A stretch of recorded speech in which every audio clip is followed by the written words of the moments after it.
Welcome to IVR news. Aarogyasri బకాయిలు పాపం జగన్ రెడ్డిదే అని మంత్రి కొలుసు పార్థసారథి అన్నారు. ఆయన ఈ రోజు మీడియాతో మాట్లాడారు. గత వైసీపీ ప్రభుత్వంలో ఆరోగ్యశ్రీ బకాయిలు చెల్లించకుండా ఉన్నారు. 8 లక్షల మందికి ఇచ్చిన ఘనత చంద్రబాబు నాయుడు గారి ప్రభుత్వం అని చెప్పేసి మనం చేస్తామని నేను మరి క్రమం తప్పుకోకుండా మరి 1వ తారీఖున ఆగస్టు 1వ తారీఖున 2వ మాసంలో కూడా ఈ పెన్షన్లు ఈ 64 లక్షల మందికి అందజేసే కార్యక్రమాన్ని రేపు పెద్ద ఎత్తున ప్రతి గ్రామంలో చేయబోతున్నామని చెప్పేసి మనం చేస్తా ఉన్నాను.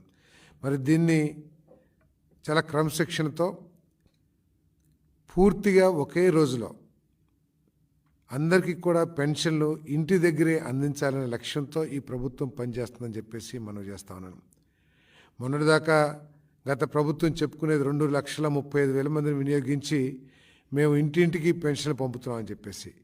కానీ కేవలం 1,00,000 కంటే తక్కువ మంది ఉన్న సచివాలయం సిబ్బందిని వినియోగించుకొని కేవలం ఒకే ఒక రోజున 96% పెన్షన్లు ఇంటింటికి పంపించిన ఘనత చంద్రబాబు నాయుడు గారి ప్రభుత్వం అందని చెప్పేసి మనం చేస్తాను.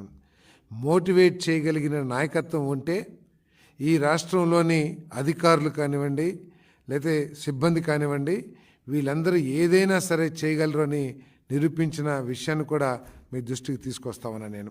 మరి రేపటి రోజున మరి ప్రతి ఒకే రోజులో పూర్తి చేయాలి, ఏదైనా మిగిలి ఉంటే 2వ తారీఖున పూర్తి చేయాలి 100% అని చెప్పేసి కలెక్టర్గా మన చీఫ్ సెక్రటరీ గారు ఆదేశాలు ఇవ్వడం జరిగిందని చెప్పేసి మనం చేస్తాను.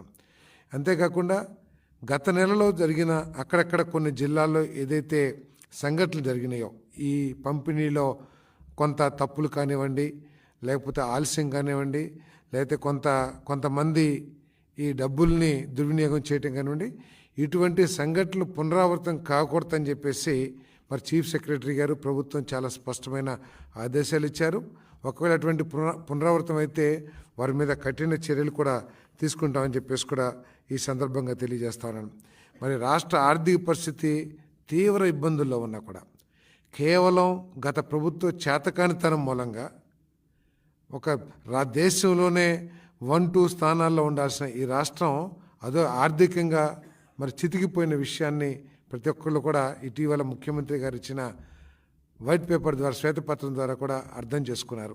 ఇటువంటి పరిస్థితుల్లో కూడా ఇచ్చిన హామీని నిలబెట్టుకోవాలనే లక్ష్యంతో పేదవాళ్ళకి వృద్ధులకి మరి ఫిజికలీ హ్యాండిక్యాప్డ్ పర్సన్స్ ఇబ్బంది పడకూడదని చెప్పేసి పోయినసారి 4,048 కోట్లని ఒకటే రోజున పంపిణీ చేశాం.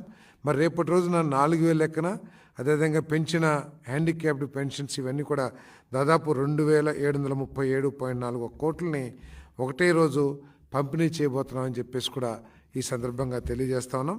మరి అధికారులందరికీ కూడా పోయినసారి కొంత సర్వర్స్ ఇబ్బంది పెట్టినా కూడా మరి సచివాలయం సిబ్బంది కానివ్వండి ప్రభుత్వ అధికారులు కానివ్వండి చాలా కమిట్మెంట్తో ప్రతి ఇంటికి కూడా ఈ పెన్షన్లు తీసుకెళ్ళటం జరిగిందని చెప్పేసి ఈ సందర్భంగా తెలియజేస్తూ మరి చంద్రబాబు నాయుడు గారు ఈ రాష్ట్రాన్ని గాడిలో పెట్టడానికి, ఎందుకంటే ఒక ఎక్స్పీరియన్స్ లేని వ్యక్తి రాష్ట్ర అభివృద్ధి పట్ల కానీ లేకపోతే ప్రజల ఉపాధి విషయాల్లో కానివ్వండి ఒక విజన్ లేని వ్యక్తి కేవలం స్వార్థంతోనే పనిచేసిన వ్యక్తి పరిపాలనలో ఈ రాష్ట్రం పూర్తిగా అధోగతి పాలైన విషయం రాష్ట్రంలో ప్రతి ఒక్కరు కూడా గుర్తించిన విషయం గత ఎన్నికల ద్వారా మనందరూ కూడా అర్థమైంది.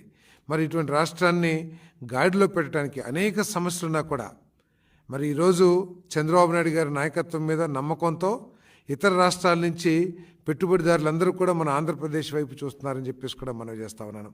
మరి ఇటువంటి పరిస్థితుల్లో కేవలం ప్రభుత్వం వచ్చి 2 నెలలు కూడా కాలేదు, కానీ అసెంబ్లీకి రాకోకుండా అసెంబ్లీ నుంచి తప్పించుకొని తను మాట్లాడే మాటకి ఎటువంటి బేసిస్ లేకపోయినా కూడా ఈ ప్రభుత్వం మీద బురద చల్లటానికి ప్రయత్నం చేస్తున్నాడు జగన్మోహన్ రెడ్డి గారు అని చెప్పేసి మనం చేస్తా ఉన్నాను. నిజంగా ఈ ప్రభుత్వం తప్పు చేస్తుందని భావించినట్లయితే మీకు దమ్ముంటే మీరు గనక మేలు చేశారు ఈ రాష్ట్రానికి, ఈ రాష్ట్రంలో ఏదైతే ముఖ్యమంత్రి గారు చెబుతున్నారో శ్వేతపత్రాల ద్వారా వాస్తవాలను చెబుతున్నారో ఆ వాస్తవాల మీద మీకు ఏదైనా అనుమానం ఉంటే ధైర్యంగా అసెంబ్లీకి వచ్చి మీరు ప్రశ్నించండి. లేదు ప్రభుత్వం చేస్తుంది తప్పు లేదా ప్రభుత్వం చెప్పింది తప్పు అని చెప్పండి. మీ దగ్గర ఏమైనా మేలు చేసిన ఆధారాలు ఉంటే అవి అసెంబ్లీ ద్వారా ప్రజలకు తెలియజేయండి. అంతేకాని మీరు అసెంబ్లీని ఎగ్గొట్టి బురద జల్లే కార్యక్రమం